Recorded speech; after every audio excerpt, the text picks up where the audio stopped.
한의학으로 만성질환에서 탈출하기 두 번째 시간을 하겠습니다.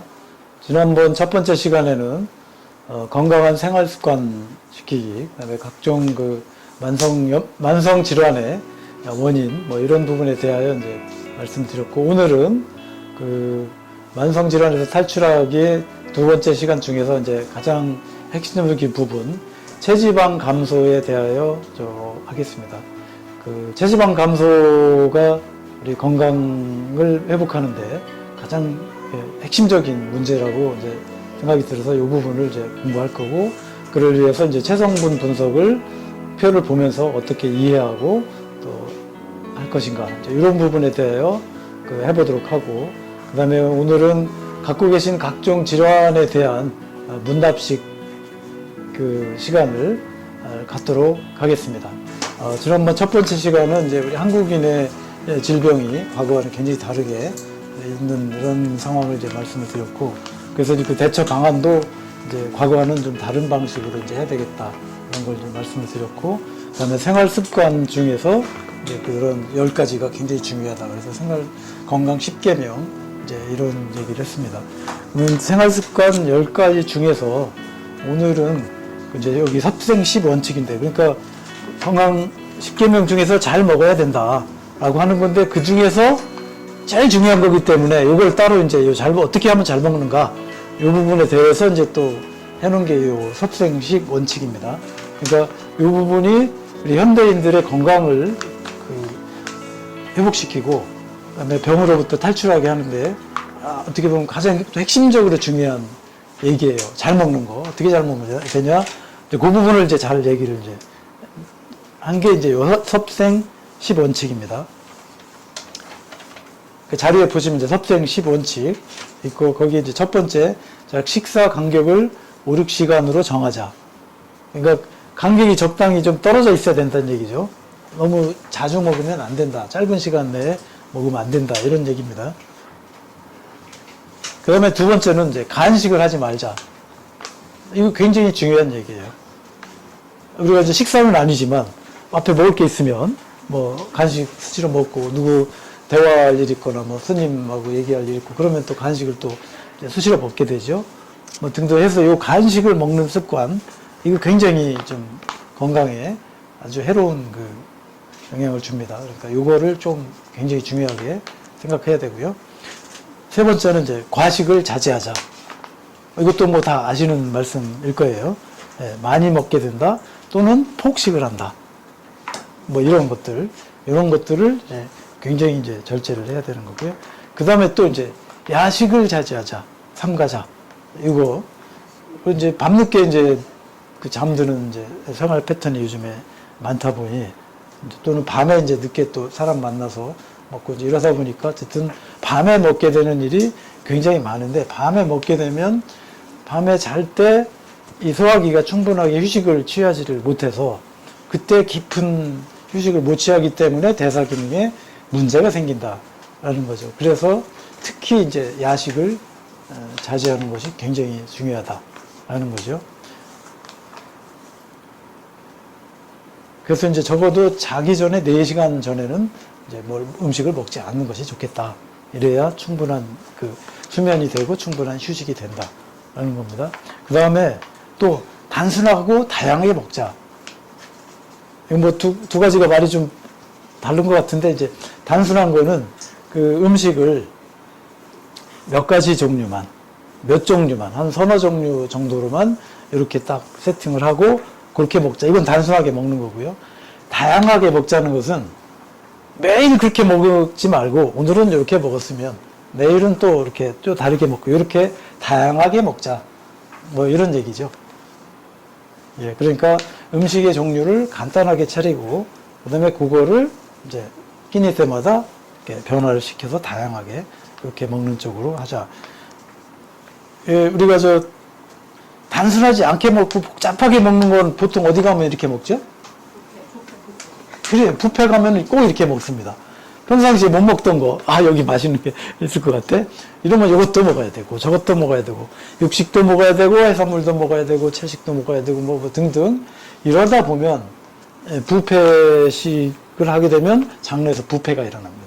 그래서 이거 꼭 부패식으로 먹는 방식을 이제 삼가해야 되겠다라는 거고, 그다음에 이제 가공을 피하자. 예, 우리들이 이제 사 먹는 음식 중엔 거의 대부분 뭔가가 막 들어있는 게 되게 많아요. 식품의 어떤 오리지널이 아니고 이게 무슨 화학 첨가물 같은 것들이 이제 막 들어가고 이제 이런 것들이 굉장히 많습니다. 이제 이런 것이 들어왔을 때 우리 몸에서는 약간 이제 그 교란 작용이 일어납니다. 신경이 교란 작용이 일어나서 뭐 식욕을 통제를 못 한다든지 아니 뭐 신경질 난다든지 짜증 난다든지 뭐 이런 일이 자꾸 생깁니다. 그래서 이거 가공식품을 피하는 거를 굉장히 주의해야 되고요. 그 다음에 우리가 밀가루 음식 같은 것도 우리가 가공을 하면 대체로 이제 흰 밀가루 이제 이렇게 이제 그런 상태로 이제 먹죠.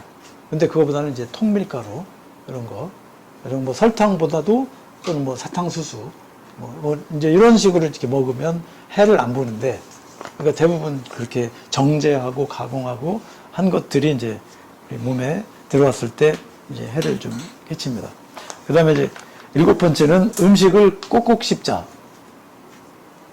이거 이제 굉장히 중요하다는 걸 아마 여러분들이 다 아실 거예요. 근데 습관이 잘 안 되는 경우가 되게 많더라고요. 저만 해도 막 배가 고프고 허기지면은 이게 꿀떡꿀떡 막 넘어가더라고요. 이게 씹기도 전에 목 안에서 막 넘어가. 그래서 이제 이걸 이제 방지하기 위해서 의도적으로 이거 굉장히 씹는 습관을 이제 의도적으로 해야 할 필요가 있습니다. 보통 건강하다고 하는 사람은 30번 정도는 씹어주고, 뭐 이제 입에 한 입 넣으면. 그 다음에 병이 좀 있다 싶은 사람은 50번 정도는 씹어야 되고, 나는 암 정도 되는 병을 갖고 있어. 뭐 이런 사람은 100번 정도는 씹어야 된다. 이런 거죠. 근데 여러분 보통 몇 번 씹어요? 의식 안 하고 막 먹는 분이 되게 많을 거고요.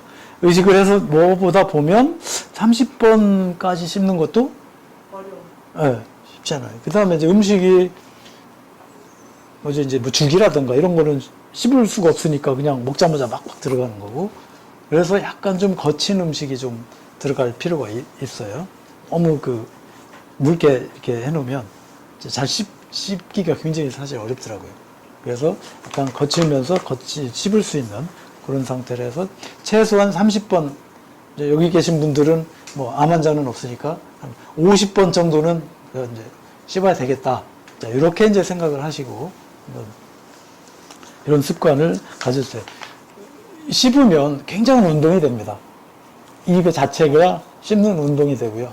그 다음에 뭐 치매 예방에도 굉장히 좋다. 뇌 건강에도 굉장히 좋다라고 하고요. 씹으면 뭐가 나오죠?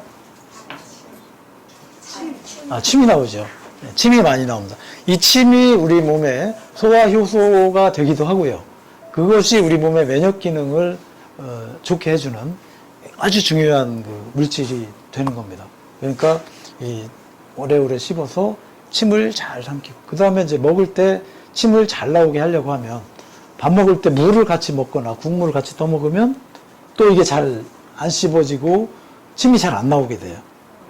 그래서 그거를 같이 물을 같이 먹거나 국물 말아 먹거나 이런 습관은 안 하는 것이 좋고, 그 다음에 이제 8번째, 육류를 자제하자. 이제 대한민국 식단에서 보면 육류를 엄청나게 많이 먹게 된다라는 거죠. 저도 여기 원당에서 이렇게 이제 식사를 어디 하려고 하다 보면, 손님 만나서 식사하려고 보면 전부 다 그런 종류.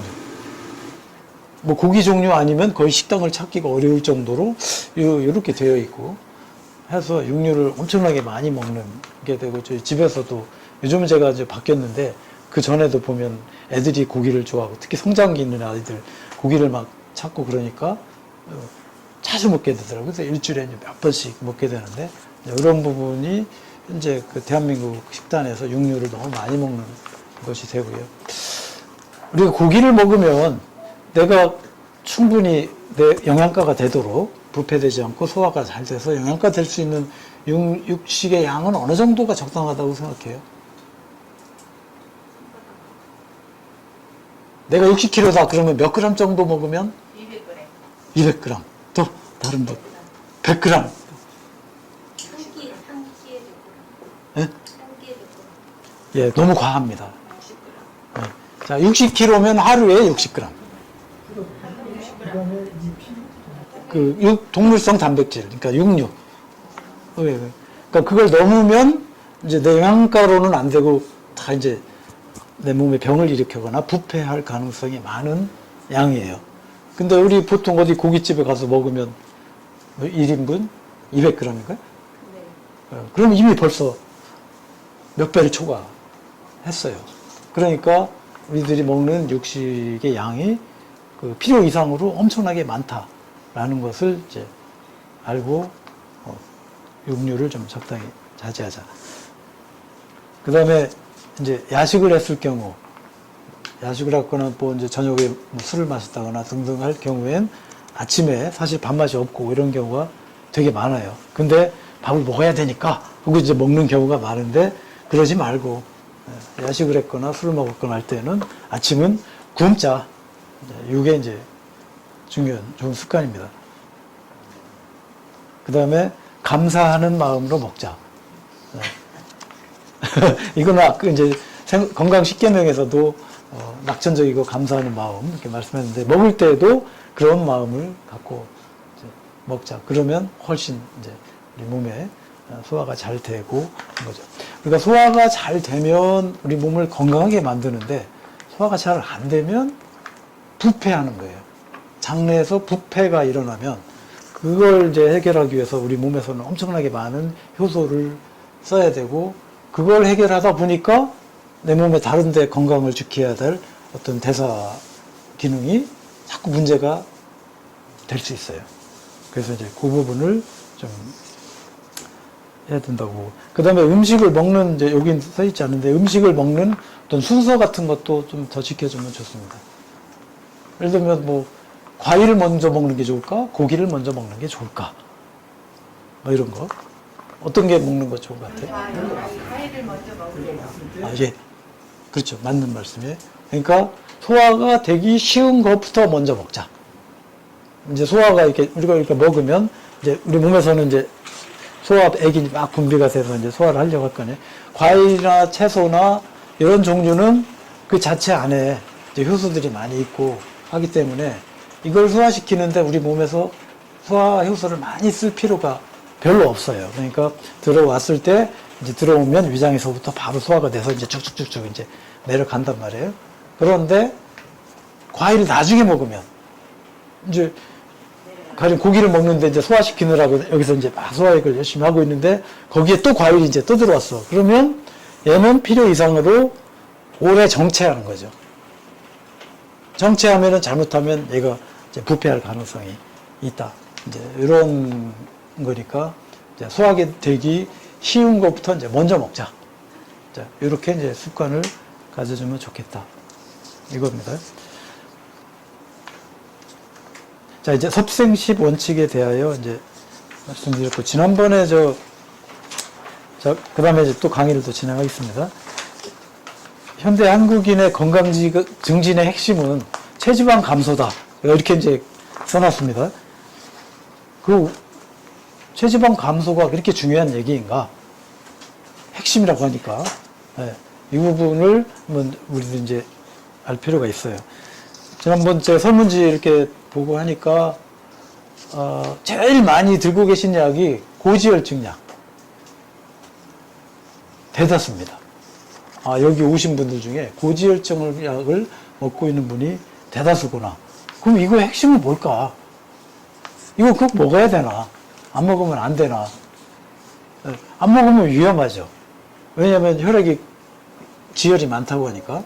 그러니까 피 속에 그 지질 같은 것이 이런 것이 너무 과도하게 많아서 내 몸에 뭐 산소 운반 능력도 떨어지고 이런 것이 잘못하면 또 어디 혈관 같은데 모세혈관이나 심혈관이나 뇌혈관 같은데 막힐 수도 있고 그러면 혈전을 또 일으킬 수도 있고 하니까 굉장히 위험하다라는 거죠. 그래서 이제 고지혈증 약을 많이 처방을 하는데 그러면 고지혈증 약을 안 먹고 고지혈이 나으면 해결되는 거잖아요. 그렇게 하려면 어떻게 해야 되느냐? 그게 체지방 감소예요. 지방을 빼주면 된다. 이런 얘기죠. 그 다음에 고지혈증만 그러냐 이거죠. 고혈압도 그렇습니다. 또 뭡니까? 당뇨도 그렇습니다. 또 무슨 각종 염증이 일어나는 분도 그렇습니다. 그러니까 현대인들이 갖고 있는 만성 질환을 갖고 있다. 난 오랫동안 해결이 안 돼. 하면 거의 대부분. 뭐 약간의 예외는 좀 있을 거예요. 그러니까 굉장히 마른 사람의 종류에는 지방이 좀 적은데도 그런 병이 있는 경우가 있는데 아주 그런 소수고 대부분의 경우에는 다 지방이 많아가지고 이거를 해결을 못해서 나오는 1차적인 순서가 이제 고지혈증, 고혈압, 네, 지방간, 당뇨 이런 순서로 이제 계속 가고 있습니다. 그래서 여기 오신 분들은 이제 비교적 경증이니까 뭐 당뇨 심한 분들은 별로 없더라고요. 근데 고지혈증 갖고 있는 분들은 많아. 이분들이 다 이제 이거의 시작이에요.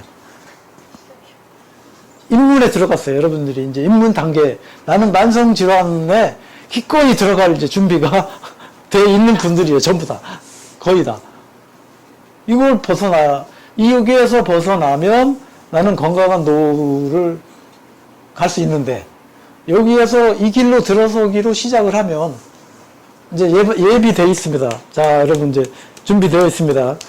20년 후, 30년 후에는 이제 요양병원과 요양원에서 여러분들을 기다리고 있어요. 되게 기분 나쁘죠. 요양원, 요양병원 가보면 참 어쩔 수 없이 우리 부모님들이나 가긴 하지만 내가 만약에 거기 가 있다고 생각하면 무척 기분 나쁘고 아주 우울해져요. 그죠? 인간이 아주 이렇게 살다가 가야 되나, 뭐, 정도로. 그런데 그분들이 약을 잘 안 먹던 분일까요? 잘 먹던 분일까요? 아주 잘 먹던 분들이야. 의사 선생님들이 열심히 처방해가지고 약을 잘 먹던 그분들이 여기 누워 계신 거예요. 아, 그게 곧 나의 미래구나. 의사 선생님 말 따라서 약을 잘 먹게 되면 곧 나는 그렇게 되는 거구나. 라는 거를 여러분들이 예견을 하셔야 됩니다. 기분 나쁘지만 그래요. 초기부터 잘 먹으면 아주 잘 그쪽으로 가게 되어 있습니다. 예, 왜? 고지혈증 약은요, 먹으면 3일 내에 수치가 떨어져요. 안 먹으면 3일 내에 수치가 올라가요. 그럼 언제까지 그럽니까? 1년? 평생. 예, 1년도 아니고, 10년도 아니고, 20년도 아니고, 평생이래요. 맨날 그래요. 자, 그럼 고지혈증 약을 먹으면 사람이 건강해집니까? 그렇지도 않아요. 아픈 데가 자꾸 생겨요. 뭐, 장애 문제가 생기는 경우도 많아요. 어떤 통증, 제가 이제 한의원이니까 통증 때문에 오는 분들이, 약의 독성이 많이 있어서 그렇다. 무슨 약 먹고 있어요? 고지혈증 약, 무슨 약, 고혈압 약 등등. 그래요? 그럼 그걸 먹지 않고 한번 치료를 받아봅시다. 라고 하면 며칠 내에 통증이 없어져요. 먹으면 통증이 또 생겨요. 근데 그걸 생각하는 사람이 없어요. 의사 선생님도 그걸 지적해주고 얘기하는 의사 선생님을 있다는 분을 제가 본 적이 없어. 고지혈증을 약하면 이런 부작용이 있습니다라는 얘기를 의사 선생님한테 들어보고 약 먹는 분. 100%예요. 없어. 자기가 직접 물어보지 않는 한은 의사는 얘기해 주지 않아요. 그 다음에 그냥 가볍게 이거 안 먹는 것보다 나사요. 그래요. 저기 복약 지도서에 써 있어요. 그래. 그래서 이제 그거에 대한 문제 심각성을 알고 그거를 연구를 하고 내가 책을 보고 공부를 해가지고 의사 선생님 이런 문제가 있는데 이래도 계속 먹어야 되겠습니까? 내가 다른 방법은 없습니까? 라고 물어야 이걸 안 먹으려고 하면 이렇게 하시고 저렇게 하시고 이렇게 하셔야 됩니다. 그럼 그게 뭐예요? 음식을 잘 먹고요. 너무 과식하지 말고요. 스트레스 많이 받지 말고요. 운동을 적당히 하셔야 되고요. 이거예요. 그거구나. 아까랑 건강 10계명 이거를 지키면 약을 안 먹어도 되는 거고요. 이걸 안 지키면 방법이 없어요. 헤어날 방법이 없습니다. 지금 현재 우리나라 대한민국을 살고 있는 50대, 60대 그람들은 여기 오신 분들 중에 거의 대다수가 고지혈증 약 먹고 있더라. 헤어날 방법이 없는 거구나. 라는 겁니다. 자, 그래서 헤어날 방법을 제가 제시를 하는 거예요. 만성질환에서 해결을 되려면 결국 체지방을 감소를 시키는 것이 핵심입니다. 체지방 감소를 한번 얘기를 해볼게요. 체지방 감소는, 자, 그럼 내가 이제 적정한 체중인지, 적정한 지방인지, 일단 그걸 평가를 하고 알아야 이제 감소를 할 건지 말 건지 하겠죠? 그걸 이제 한번 봅시다. 자, 적정한 체중. 적정 체중은 일단 표준 체중을 내보는 거를 해보겠습니다. 자, 표준 체중은 어떻게 내면 좋냐? 자, 그러면 자기 키가 있다. 그럼 키에서 100을 빼세요. 그래서 곱하기 0.9를 하세요. 그러면 그게 표준 체중입니다. 그럼 제가 이제 172cm인데, 그렇게 계산해 보니까 172 빼기 100 곱하기 0.9 하니까 64.8kg. 이렇게 이제 나왔습니다. 쉽죠? 여러분들 자기 표준 체중만. 그런데 여기서 이제 플러스 마이너스 약 한 5% 정도, 그 정도면 일단 안정된 상태, 아주 건강하다고 볼 수 있는 상태라고 볼 수 있어요. 그러니까 64.8kg에서 만약에 5% 초과했다 그러면 한 3kg 더하면 한 67. 3kg 빼면 61. 그러니까 이 키에 172 정도의 61에서 67 정도의 체중을 갖고 있다 그러면 아, 거의 안전한 상태, 표준 체중에서, 그러니까 이 표준 100점에서 이제 상당히 안정된 이 상태에 이제 들어갔다, 이렇게 볼 수 있는 거예요. 그 다음에, 그럼 이제 체중은 그런데 지방을 이제 또 봐야 된단 말이에요. 그래서 지방률을 봐야 되는 겁니다. 체지방률. 그럼 체지방률은 남자는 15%, 여자는 25%. 이게 이제 표준이에요. 그러니까 이제 만약에 좀 말랐는데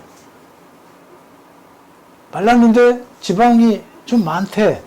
이런 걸 마른 비만이라고 하죠.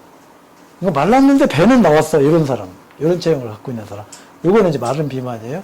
이런 사람을 체지방률을 보면 체지방률이 초과돼 있어요. 그러면 뭐가 적다는 얘기죠, 이 사람은? 네? 그렇죠. 근육이 적기 때문에 체지방률이 높게 나오는 거예요.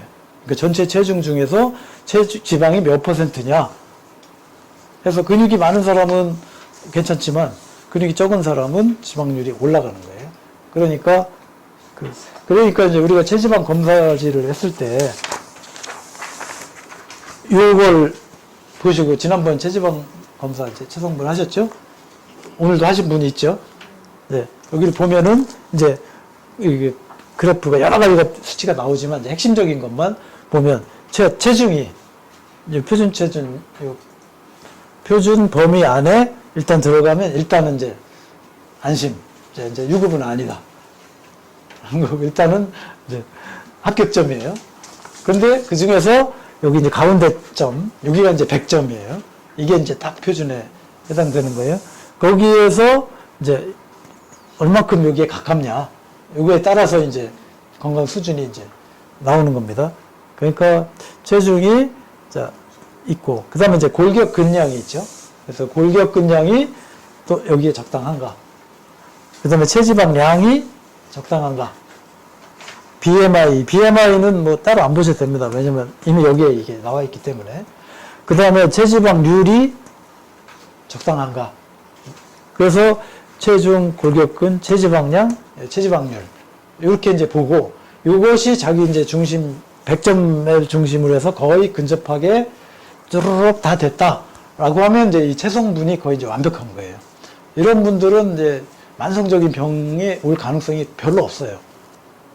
혹시 온다고 하더라도 치료를 몇 번 받으면 금방 나서요. 해결이 금방 잘 됩니다. 근데 이제 이게 잘 안 돼 있다. 라고 하는 사람은 이제 문제예요. 문제. 문제아가 아니고 문제 어른입니다. 자, 그럼 이제 그래서 이제 지방이 초과했다라고 하면 각종 세균 또는 바이러스, 고름 이런 것이 그 속에 쌓여 있을 가능성이 많고요. 그러다 보니까 만성적인 어떤 염증의 계속 재료가 될 수 있어요. 즉, 불이 타고 있는데 장작을 계속 집어넣는 그 원료가 지방이라는 얘기죠. 그래서 체지방이 이렇게 이걸 이상하게 초과해서 표준을 벗어난 범위라든가 이런 상태라면 지속적으로 질병에 시달릴 가능성이 아주 많다. 그래서 이거를 이제 교정을 시켜야 하는 것이 굉장히 핵심이다. 이런 겁니다. 뭐 우리 가족 중에 이런 질병을 갖고 있는데 어떻게 대처를 해야 합니까? 뭐 이런 것도 되고, 나는 이런 질환을 갖고 있는데 어떻게 해야 됩니까? 뭐 이런 거를 쭉 이렇게 얘기를 하다 보면 아마 이제 우리들이 갖고 있는 대부분의 병이 다 나오리라 이렇게 예상을 합니다. 한번 요거를 이제 한번 얘기를 해볼까요? 대사증후군이라는 말이 좀 이름이 복잡한데, 대사증후군 얘기 들어보신 적 있나요? 예. 자, 그럼 이제 대사증후군은 이게 뭐냐? 고혈압, 당뇨, 고지혈증, 지방간, 또 중성지방, 또 비만 수치, 이게 조금씩 다 높은 사람, 이런 사람을 말하는 거예요. 예를 들면 뭐 아까 당뇨 전 단계 말씀하셨는데 당뇨도 조금 높다고 그래요. 위험하다고 그래. 그 다음에 고혈압도 좀 있다고 그래. 또 뭐 중성지방도 좀 높다고 그래요. 뭐 고지혈증도 좀 있다고 그래요. 근데 이렇게 여러 개가 골고루 이제 아주 심한 것도 아니고 이제 이렇게 걸쳐 있는, 여러 개가 걸쳐 있는 경우를 대사증후군이라고 한다. 이런 거죠. 이거는 이제 1990년대에 이제 미국에 있는 어떤 이제 의사가 이런 단어를 이제 만들어냈는데, 왜 그러냐면, 이 사람을 당뇨 환자로 보고 당뇨를 치료하기도 애매해. 그죠? 혈압 환자로 보고 치료하기도 애매해. 뭐든 다 그렇단 말이에요. 다 조금씩 걸쳐 있으니까. 그러니까 이걸 어떻게 해결해야 되냐. 그래서 이거의 핵심적인 그 키워드는 뭐냐면 비만이다, 이런 얘기죠. 그러니까 대사증후군을 갖고 있는 사람은 비만을 해결하면 다 된다, 이 말이거든요. 예, 그러니까 비만을 해결하지 않고 당뇨약 주고 고혈압약 주고 고지혈증 약 주는 것은 이건 아니다, 이 말이에요.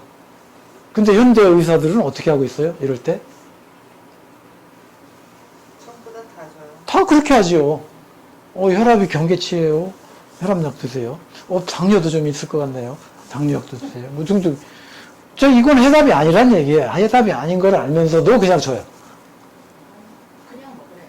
그런 의사들이 허다하게 많습니다. 이거는 뭔가 잘못된 거예요. 나이가 있으니까 그냥 먹으래요. 어떻게 해결해야 돼요? 그러면 무엇을 해결해야 돼요? 비만을 해결해야 된다, 이 말이에요. 즉, 제가 말씀드린 것 같은 얘기예요. 지방을 빼라, 이런 얘기예요. 지방을 빼면 다 해결이 됩니다. 지방을 안 빼면 아무것도 해결이 되질 않습니다. 실제로 아무것도 해결이 되질 않아요. 당뇨약으로, 혈압약으로 해서 그 사람의 병이 나아진다라고 얘기할 수가 없어요. 그렇죠. 그래서 이제 대사증후군이라는 개념을 이제 그렇죠. 그래서 비만을 해결하면 된다. 아까 당뇨 전 단계에 있는 분들이 다리가 저리다 이랬어요. 그러면 대개로 우리가 병이 오면 대체로 제일 1차적인 신호가 어떤 것이 오냐면 피곤해요. 어깨가 굳어요. 결려요. 그죠? 대체로 이런 경우가 병의 어떤 시작이에요. 대부분. 그러니까 1차적으로 병이 왔다라고 하면 다 기본적으로 갖고 있는 증상이 그런 거예요. 자, 그래서 그런 부분부터 해소가 되는 거죠. 우리가 병이 나아지려고 하면. 그러니까 우리가 지방이 근본적으로 빠져나가고 몸이 가벼워지면 근본적으로 피곤한 게 풀려요. 어깨 결림이 없어져요. 여기저기 저리고 뭐 피가 안 통하는 것 같은 그런 느낌이 없어져요. 눈이 밝아져요. 또 귀가 밝아져요. 뭐 등등 이렇게 되죠. 몸의 전체적 컨디션이 좋아져요.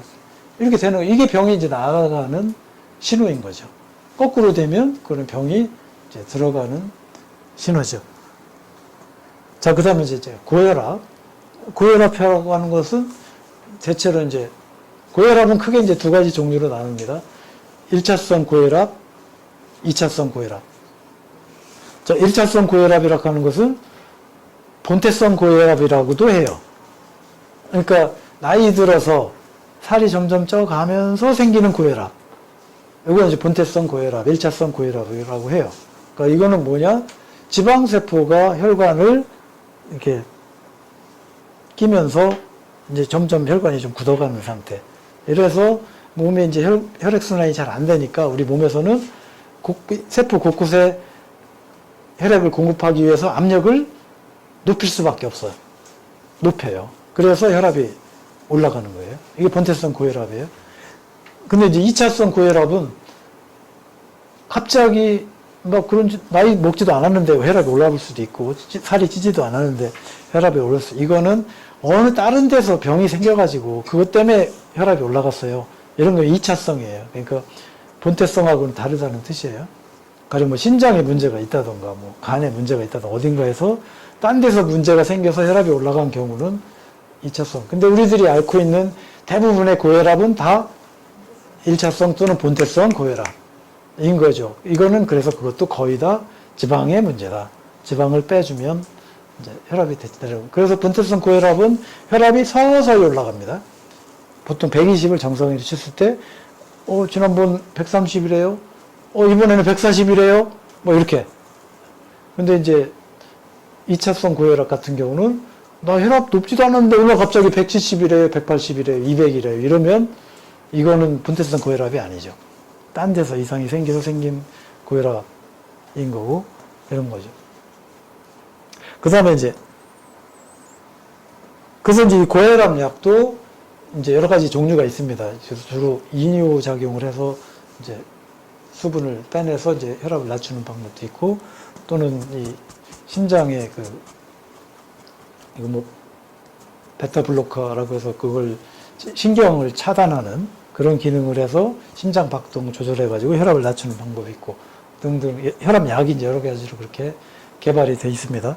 근데 어쨌든 이것도 핵심은 지방을 빼면 해결이 난다. 그래서 보통 자기 체중의 10% 정도를 빼내면 혈압약 먹던 사람이 안 먹어도 혈압이 정상이 거의 옵니다. 네. 근데 그와 같은 방법을 가르쳐 주는 의사 선생님이 없어요. 거의 만나기가 힘들어요. 그렇죠? 근데 그 의사 선생님도 제가 가만히 생각해보면 이해가 돼요. 왜? 그렇기도 하고, 좀 긍정적으로 이해를 해보면, 이제 사명감을 가지고 이분들한테, 자, 혈압을 이제 안 먹고 혈압이 낮춰지기 위해서는 생활 습관을 이렇게 교정하고 음식도 이렇게 먹어야 되고 스트레스 받지 말고, 자, 이렇게 하셔야 됩니다. 아셨죠? 그러면서 환자들이 좋아해요? 좋은 사람은 의사 약도 안 줘. 그리고 잘 지키지도 않아. 그래서 다시 또 가지도 않아. 그럼 그 의사 선생님은 힘들게 얘기를 했는데, 환자도 안 와, 돈도 안 벌려. 사모님은 왜 월급을 안 갖다 줘요? 되는 일이 없어요. 그죠? 그러니까 안 되는 거예요. 그래서 환자 자신이 사명감이 아니고, 환자 자신이 스스로 병에서 해결할 의지가 있는 사람이라야만 의사 선생이 그런 설명을 해주고, 그게 가능한 것이지, 그렇지 않은 대다수의 사람들한테는 해봤자 소용이 없습니다. 그래서 안 하는 거예요.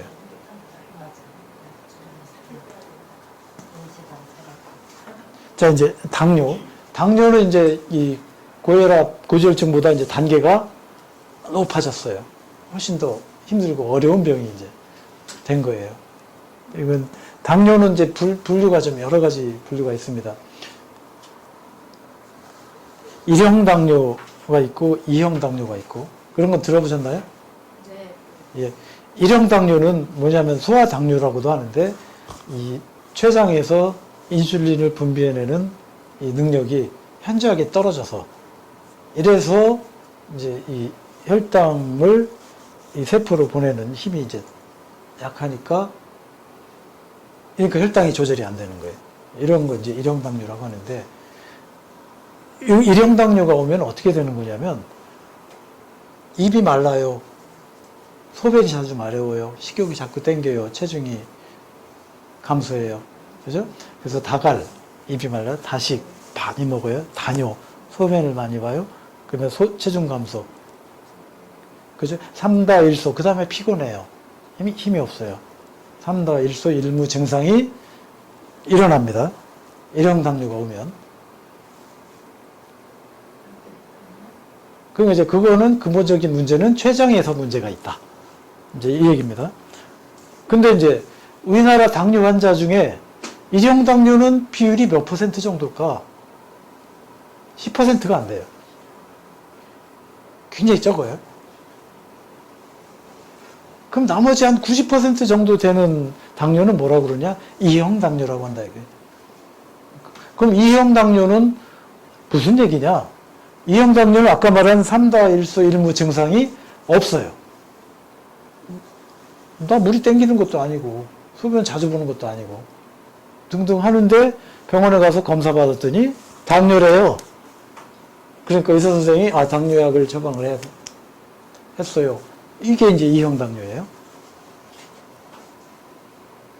대체로 이런 분들은 다 비만인 겁니다. 비만한 상태에서 이제 그러면 2형 당뇨는 도대체 왜 오는 거냐? 우리 몸에서 인슐린을 분비할 수 있는 능력이 없는 게 아니에요. 췌장에서 인슐린의 분비를 충분히 합니다.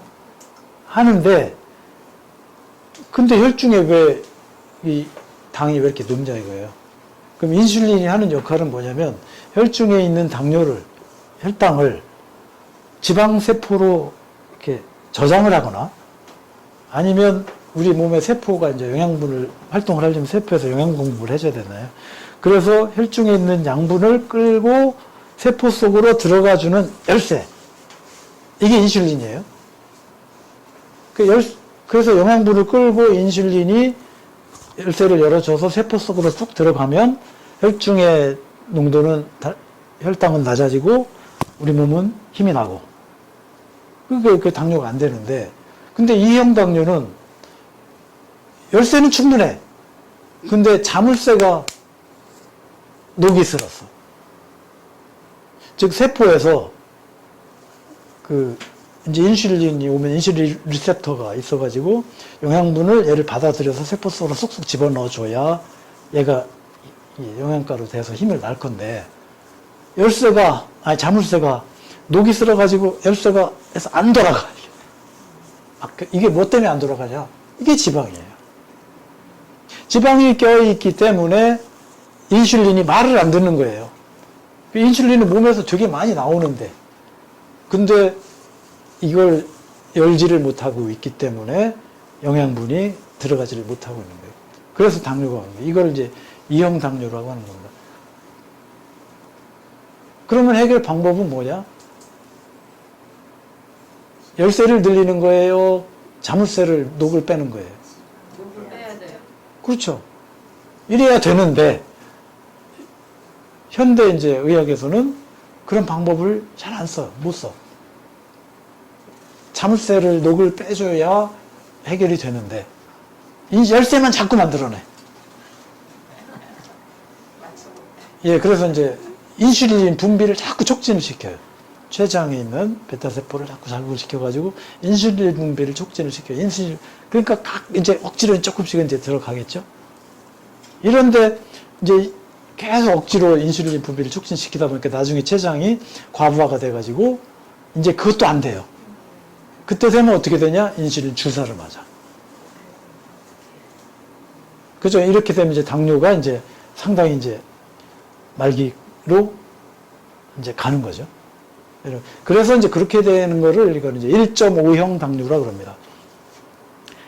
1형 당뇨도 아니고, 시작은 1형 당뇨가 아니었는데, 2형 당뇨였는데, 인슐린 분비를 계속 촉진을 해서 열쇠를 계속 만들어내다 보니까 나중에 이제 췌장이, 이제 더 이상 어떻게 힘을 이제 나는지 못 내겠어. 당뇨약 한 10년 정도 먹으면 이제 이렇게 되는 거예요. 그럼 그때 되면 이제 안 들어요. 약을 계속 주는데도 안 들어. 그러니까 그때 되면 이제 인슐린 주사를 넣는다. 외부에서. 맨날 매일 주사 맞는 사람들 있죠? 이때 되면 이제 다갈 당뇨 이런 증상이 생깁니다. 2형 당뇨라고 하더라도 이게 1.5형 당뇨로 되면 그렇죠? 그러니까 나중에 당뇨 환자가 살이 빠지면 위험하대. 이제 이게 이제 이게 기능이 이제 거의 다 되면 이제 그렇게 되는 거예요. 1.5형 당뇨라고 이제 그렇게 할 수 있습니다. 자, 그래서 당뇨병 치료는, 그러면 당뇨병 치료도 핵심은 어떻게 하는 거냐? 지방을 빼야 되는 거예요. 지방을 빼면 자물쇠가 이제 녹이 풀려가지고 인슐린이 조금만 몸에서 생산을 해내도 쏙쏙쏙쏙 들어가 주니까 혈당이 조절이 됩니다.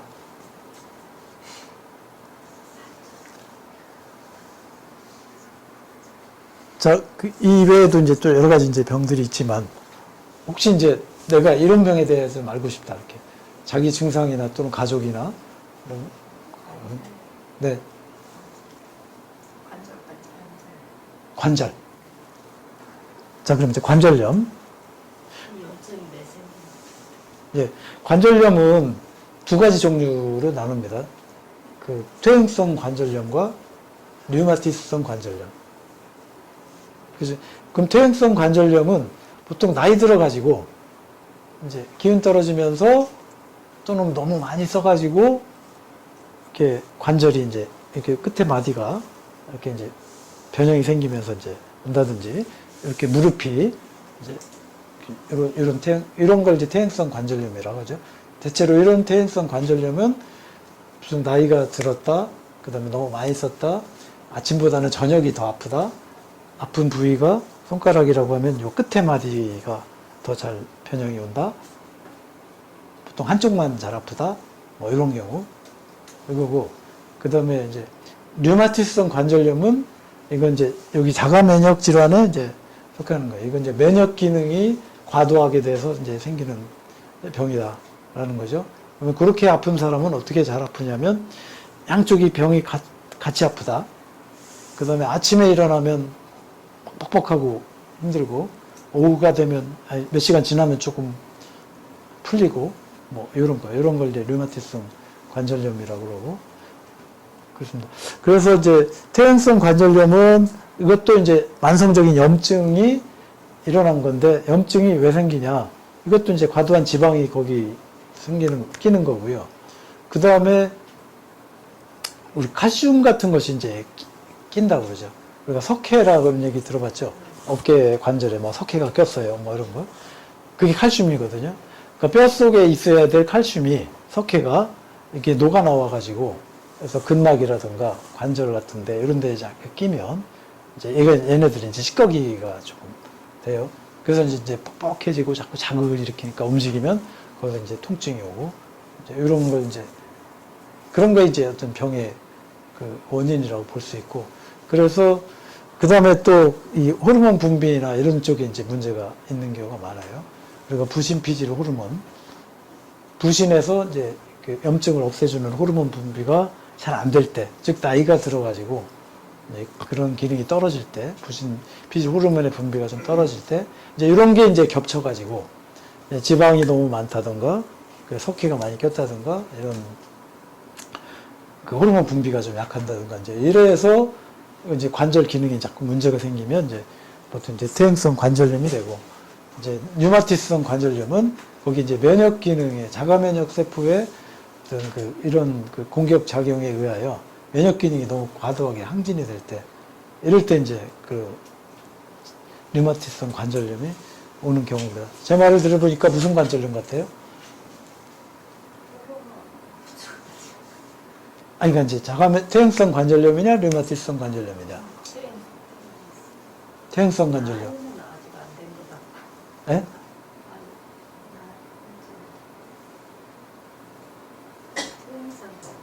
그렇죠. 내가 이제 나이가 좀 들었다. 그 다음에 어느 한쪽만 이렇게 아프다. 그 다음에 많이 써서 아프다. 또 아침보다는 저녁에 더 아프다. 등등 이런 특성을 갖고 있으면 대체로 이제 퇴행성 관절염일 가능성이 많다. 그럼 퇴행성 관절염도 이제 이걸 해독을 시켜 나가는 과정에 적절한 지방을 빼내고, 그다음에 우리 이제 보면 호르몬 분비가 좀 약하면 그것도 보강을 시켜내면서, 한약 중에서는 옛날에 이제 그런 종류의 약이 이제 많이 개발이 이제 돼 있었어요. 이제 그렇게 처방을 해가면서 호르몬 분비도 조금 도와주고 등등 해가면, 또 석회가 좀 빠져나가주고 이러면 이제 관절이 좋아집니다. 그래서 현대의학에서 이제 이걸 적절한 대처 방법을 모르니까 일단 스테로이드제나 이렇게 진통 효과만을 쭉 주다가 나중에 이제 안 되니까 그럼 이제 인공관절. 그래서 이제 그런 의술이 발전해서 또 그런 걸 이제 많이 하게 되죠. 이제 이렇게 되어 간다. 그런데 이것도 한 수개월 정도를 해주면 해결이 납니다. 한다고 하는 보장은 없는데 이제 우리가 이렇게는 할 수 있어요. 가령 어디가 손상이 됐다. 그럼 손상이 되면 이게 꼭 살아나야만 그 병이 낫는 건가? 이제 그렇지는 않아요. 왜 그러냐면 우리가 저 관절을 보면 가령 우리가 척추를 가면 척추가 뼈가 있고 그러면 이제 이게 척추라고 칩시다. 척추뼈가 이렇게 있으면 척추뼈 사이사이에 이제 연골이 있죠. 이걸 이제 디스크라고 하죠. 그 다음에 그러면 우리 사이사이에는 이 가운데는 또 이제 척추관이 형성이 돼가지고 신경이 이제 지나가고 있는데 통증이 오는 것은 관절 같은 경우 이제 여기가 일단 나이가 들면 연골이 줄어들고요. 줄어들어요. 그 다음에 이 뼈 자체도 이제 약간 좀 석회가 빠져나가고 막 또 변형이 되고 이제 이렇게 되죠. 그 다음에 결정적으로 여기가 줄어요. 뭐가 주냐? 이 뼈와 뼈 사이 또는 연골과 연골 사이에 있는 요 액체. 요게 줄어요. 그러니까 노화가 되면 보통 키가 2cm 이상 재보면 이제 줄어요. 이게 이렇게 자세가 이렇게 돼서도 그렇고, 그 다음에 간격이 좁아들어서도 그렇고, 이게 연골도 줄어들어서도 그렇고, 다양한 차원에서 통증이 옵니다. 그 다음에 이게 이제 척추관에서 이게 찌꺼기가 많이 쌓여가지고 이게 척추가 신경이 눌리면, 그럼 이제 통증이 오고, 이제 그러듯이, 그럴 때 우리가 이제 청열 해독 치료를 해보면 이게 회복되는 건 아니에요. 근데 아픈 건 없어져. 왜 없어지냐? 이런 게 늘어나요. 예, 그러니까 우리 몸속을 흘러다니는 어떤 진액, 액체죠. 노란한 어떤 뭐 기름처럼 생긴 어떤 그런 것이 늘어나서 충분히 여기를 다 채워주면 연골이라든가 또는 다른 그것이 해내지 못하던 거에 그 완충작용을 다 해내요. 그래서 해보면 한두 달 지나면 노인분들이 자세가 이렇게 반듯하게 나오고 키가 뭐 2cm, 3cm 막 커져 있고 재보면 아픈 것도 없이 막 활발해지고 이런단 말이에요. 그럼 2, 3개월 사이에 이게 좋아졌다고 이렇게 얘기할 수는 없어요. 근데 이건 좋아져요. 나이가 젊은 아이들을 이렇게 제가 척추를 이렇게 진찰 해보면 이 사이가 엄청나게 떨어져 있어요. 그렇죠? 척추와 척추 사이에 빈 공간이 엄청 넓어요. 근데 나이 든 사람들은 딱 이게 이렇게 돼 있어요. 그 차이입니다. 그러니까 이게 꼭 회복이 되겠냐? 회복이 안 될 수도 있어요. 근데 아픈 건 나서. 네, 이제 그렇게 우리 몸에서는 다양한 시스템이 이제 있는데 그거 하나만 갖고 이제 되게 방사선이나 이런 데서 보면 야, 이것이 문제의 원인입니다. 근데 그것만으로 이제 생각을 해. 단선적인 거죠. 그거 외에 우리 몸에서는 여러 가지 그 요인들이 또 있는데 그 부분을 회복을 시켜내면 다른 거 다 그건 원래 손상된 게 회복되지 않아도 통증은 없어질 수 있다. 이럴 가능성이 매우 많은 거예요. 만성적인 통증을 우리가 접하다 보면 그렇게 이해할 수 있습니다. 통증이 없어도 족저근막염은 네. 왜 생기는 거예요? 족저근막염. 우리가 이제 이렇게 생각해 볼 수 있어요. 발이라고 하는 것은 발바닥에 이제 이렇게 염증이 생겼다는 건데, 발이라고 하는 것은 상식적으로 생각해 보면 우리가 원시시대에 내가 발이 불편하다. 그러면 어떻게 되겠어요? 이 사람은 생존이 매우 위험해요. 그죠? 목숨이 위험한 정도라고 볼 수 있는 거예요. 원시시대라고 치면. 누가 맹수가 달려와도 도망갈 수도 없고, 먹을 걸 잡으러 갈 수도 없고, 그죠? 이렇죠? 그래서 조물주는 발을 자기 생존에 직결된 거기 때문에 엄청나게 튼튼하게 만들어 놓은 거예요. 그래서 발의 구조는 진짜 병이 나기 어려울 정도로 강하게 만들어 놓은 게 이 발의 구조입니다. 근데 발의 병이 났다, 족저근막염이 왔다라고 한다면 이 사람의 병의 수준은 어느 정도일까? 매우 심각하다. 이렇게 받아야 돼요. 그냥 단순한 염증이에요, 이렇게 생각할 수가 없다라는 거예요. 그래서 이유가 있을까요? 그러니까 만성 염증이죠. 뭔가 계속 회복되지 않는 어떤 만성 염증인데 그 염증이 족저근막염까지 와서 우리가 활동을 불가능할 정도로 왔다고 하면 이제 그 사람 수준은 그 단순하게 염증 제어 이렇게만 보면 안 된다. 그러니까 보통 이런 경우에도 이제 흔히 그냥 뭐 염증 소염제라든가 이런 거로만 이제 처방을 많이를 하는데 그러다 보니까 맨날 해결이 안 돼요. 더 근본적인 어떤 대책이 좀 필요하다.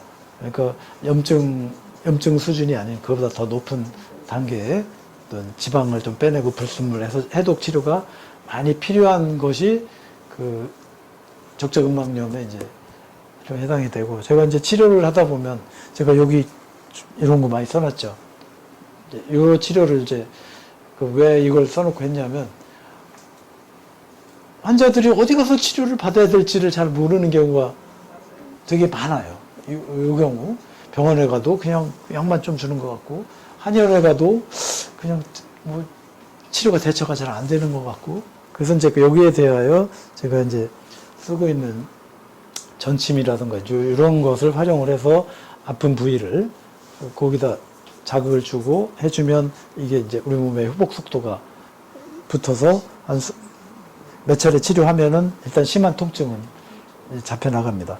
근데 이제 이런 족저근막염으로 오시는 분들을 치료를 하려고 하면 근본적으로 아까 제가 말한 대로 적절하게 체성분도 교정을 해줘야 되고, 스트레스가 심한 분은 스트레스도 조절해야 되고, 잠도 잘 자게 해줘야 되고 해서 우리 몸에서 기운이 제대로 잘 돌아가 줘야 비로소 해방이 된다 라는 거죠. 그냥 간단하게 그냥 염증 치료 좀 몇 번 하면 될까요? 잘 안 돼요. 이것도 상당히 시간이 좀 오래 걸리고 정성을 좀 들여줘야 되는 병 중에 하나입니다. 또 뭐 질문하실 분? 네, 오십견. 자, 오십견은 보통 흔히 이제 50이 되면 어깨가 흔히 아픈가 봐 해서 오십견 이렇게 얘기하는데, 실제로 엄밀한 의미에서 오십견은 이제 관절이, 어깨 관절이 굳어가지고 올려갈 수 없는 경우, 다른 사람이 올려줘도 이게 안 되는 경우, 어깨 팔이 여기에 붙질 않는 경우, 그냥 이렇게 아픈데 누가 이렇게 들어주면 올라가는 게, 이건 오십견이 아니에요. 그 다음에 아픈 지 며칠 안 된 거, 이런 것도 오십견이 아니에요. 이제 진짜로 오십견이라고 하면 이제 이런 요 관절.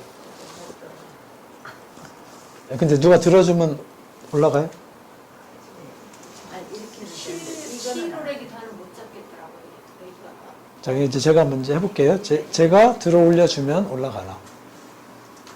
이렇게밖에 안 돼. 네. 여기 귀에 안 붙어. 이렇게 해서 이렇게는 돼요. 예. 자, 그러면, 자, 그럼 이제 이게 기간이 얼만큼 되었나?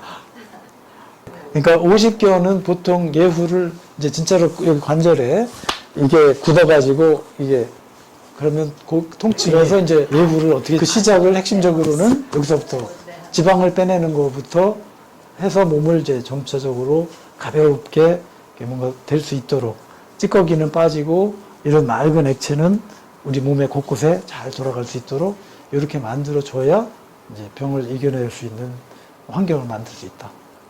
이렇습니다. 그러니까 이제 다른 문제는 별로 없는데 잠을 잘 못 자요. 이런 경우에, 그런 경우에 이제 보통은 이 자율신경을 이제 조정을 해주는 게 그 일반적인 치료 방법입니다. 그러니까 자율신경이라는 말은 처음 들어봤나요? 네, 들어보시긴 하셨고, 자율신경이라고 하는 것은 이제 우리 몸을 자율이니까 이제 오토노믹이라는 거죠. 지가 알아서 가속할 때는 가속하고 또 감속할 때는 감속하고 이게 지가 알아서 되는 신경을 우리가 자율신경이라고 하죠. 예를 들면 내가 밥을 먹으면 내 소화를 시켜내야 되겠어? 라고 해서 소화시키는 거 아니고 지가 알아서 소화가 다 되는 거죠. 근데 이제 그거를 크게 이제 우리가 두 가지로 기능을 이제 볼 수 있어요. 교감신경과 부교감신경.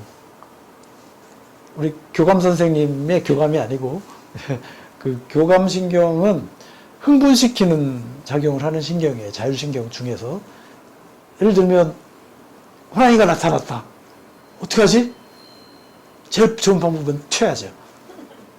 그러면 어떻게 해야 돼? 튈 수 있도록 몸을 만들어내야 되더라. 그러니까 혈압을 높이고 심장 박동수를 높이고 빠르게 내가 몸을 에너지를 써서 운동을 양을 높여가지고 대처할 수 있게. 그죠? 그죠? 빨리 빠져나가야 되니까. 이런 거. 자, 근데 이제 바쁜 일상 다 지나고 이제 쉴 시간이야. 소화도 좀 하고 잠도 좀 자고 또는 섹스도 좀 하고 그러려면 어떻게 돼야 돼? 이런 이제 감속을 해야죠. 천천히. 예, 너무 많은 그 흥분이나 이런 게 아니고 안정 상태로 그 기능을 조금 다운시키고 이제 하는 거. 이런 걸 하는 걸 이제 부교감신경이라고 한단 말이죠.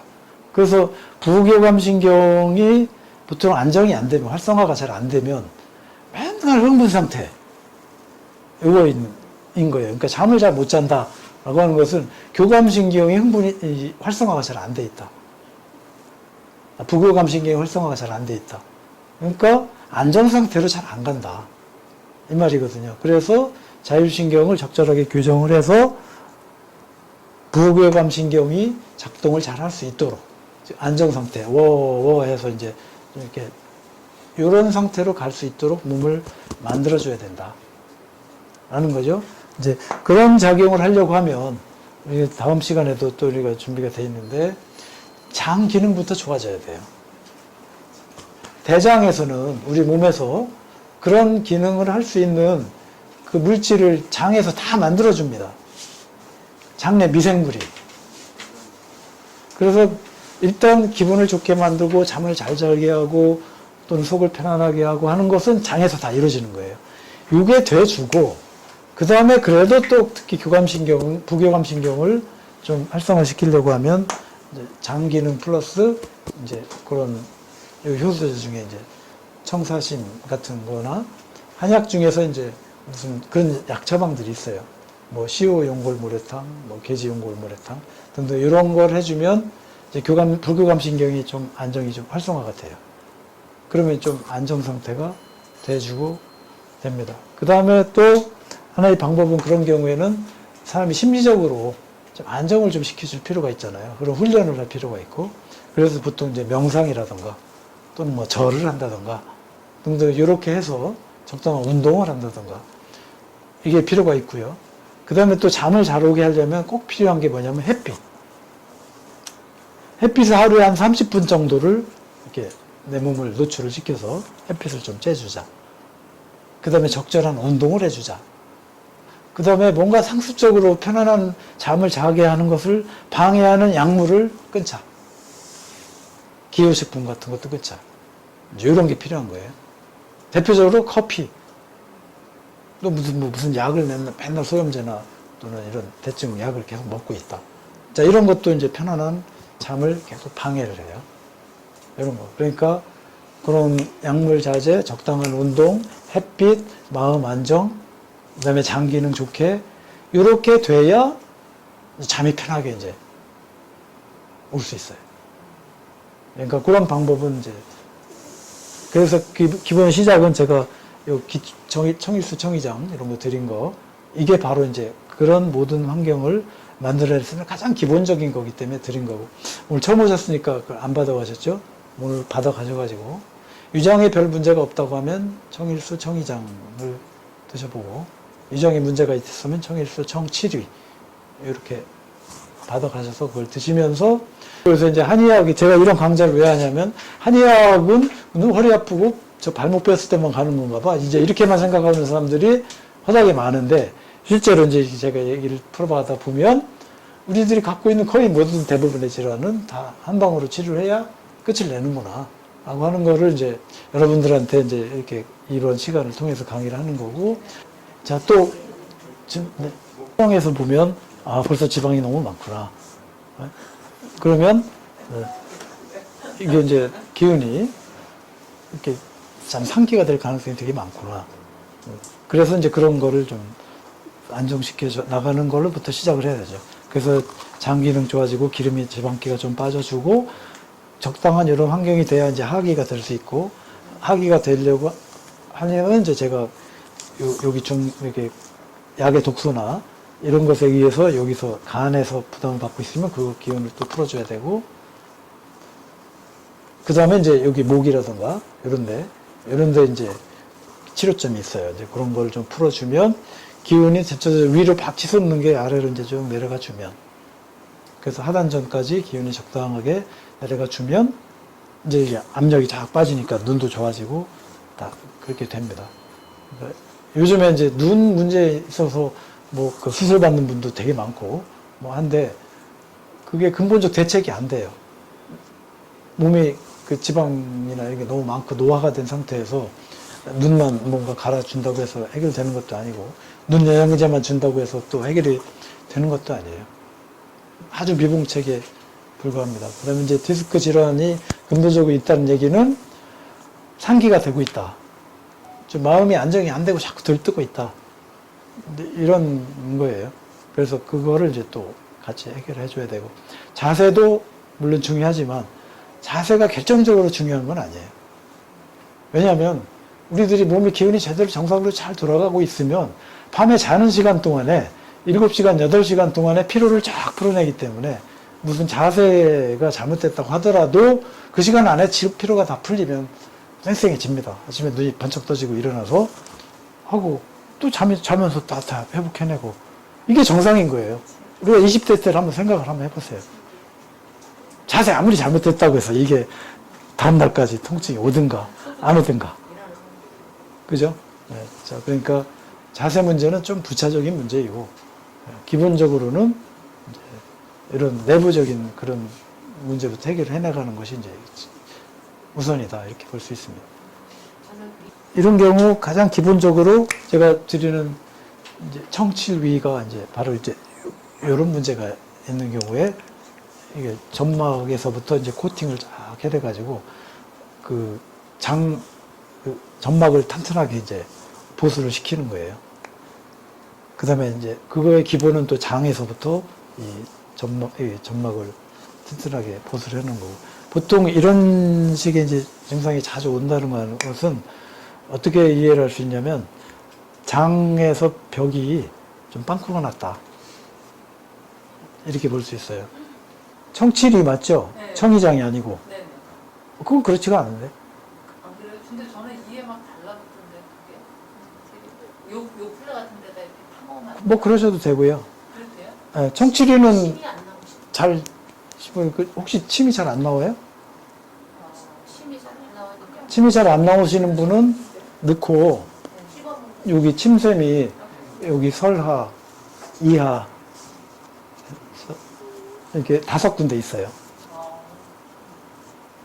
근데 그런 정도면은 몸의 건강 수준이 무척 안 좋은 건데, 침이 안 나올 정도로 그렇지는 않잖아요.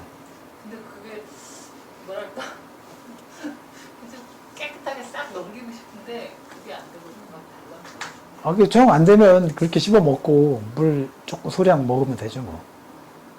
예, 그러니까 급할 때 막 속이 쓰려서 아파서 막 죽겠다, 속이 체해가지고 막 통증이 아까처럼 뭐 심해서 힘들다, 그럴 때는 바로 그걸 이렇게 씹어서 쫙 도포를 해주면 10분 안에 코팅이 쫙 점막이 코팅이 돼요. 그러니까 그래서 씹어 먹으라고 이제 하는 거고, 근데 증상이 심하지 않아요. 근데 위장이 좀 불편해 그러면 물로 삼켜도 됩니다. 근데 효과가 이제 조금 덜하다 라는 거고. 보고 싶잖아. 그러니까 하라는 대로 해야지. 그렇죠. 그리고 이제 침이 잘 안 나와서 씹어먹기 힘들어요. 그러면 눌러서 침샘을 자극을 해서 침을 나오게 해가지고 이제 삼킨다. 이렇게 하시면 되고. 원장님 한 가지만. 네. 자가 면역 질환에 귀가 이렇게 먹먹하다고 해야 되나요? 지금 이렇게 돌아가는 소리 나죠. 예, 그러니까 이제 이명 치료의 핵심은 뭐냐면, 이명의 핵심은 뭐냐면, 그 귀에서의 그러니까 노화된 겁니다. 그럼 그거는 치료를 어떻게 해야 돼요? 노화를 해결해야죠. 그러니까 해독 치료하는 것과 똑같아요. 예, 그러니까 노화에 의해서 노화라는 건 그 뭐 핵심적으로 거기에 기름기가 꼈다는 얘기예요. 세포에. 예, 그래서 그 이명 치료도 이 문제를 해결해주면 수개월 안에 치료가 됩니다. 네, 어쨌든 이명도 잘 해결이 되지 않는 질환 중에 하나인데 이런 방식을 동원하면 이명 치료도 잘 됩니다. 처방약을 자꾸 내가 먹고 있는데 계속적으로 먹고 있다. 그러면 이게 나한테 좋은 영향을 줄까? 여기에 대해서 의문을 가지고 대처를 해야 되는데 그걸 안 하시는 분들이 많죠. 그러니까 그런 걸 공부도 좀 하고 문제가 있다고 하면 내가 이걸 안 해야 되겠구나. 다른 방법을 찾아야 되겠구나. 이런 것도 찾자는 얘기를 제가 드리는 겁니다. 자, 오늘 강의는 그걸 마치겠습니다. 감사합니다.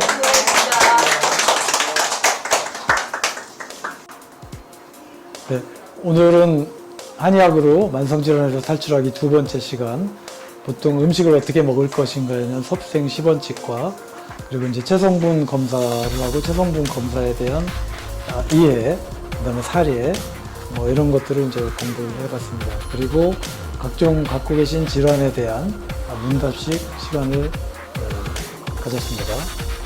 다음 시간에는 소화 효소, 대사 효소 등과 같은 효소에 관한 얘기와 그다음에 발효에 관한 얘기, 음식을 어떻게 먹을 것인가, 어떤 식으로 메뉴를 구성할 것인가 등등 이런 부분에 대하여 진행을 하도록 하겠습니다. 감사합니다.